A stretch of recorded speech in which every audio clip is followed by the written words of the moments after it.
এই তো মাছ এখন আপাতত এইটুকুই ধরা হয়েছে।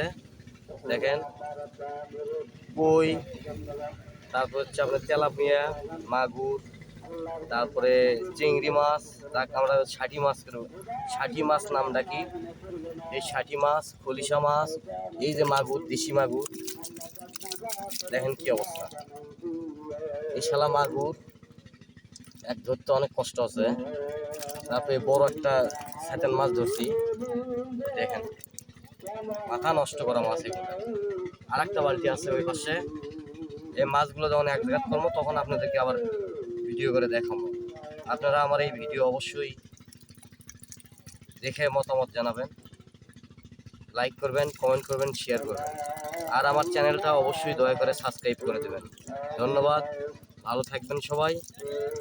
আর আপনাদের ভালোবাসায় আমি অনেক দূর যেতে চাই। আপনারা অবশ্যই আমার ভিডিও দেখবেন, লাইক করবেন, কমেন্ট করবেন, আমাকে আপনারা এগিয়ে নেবেন।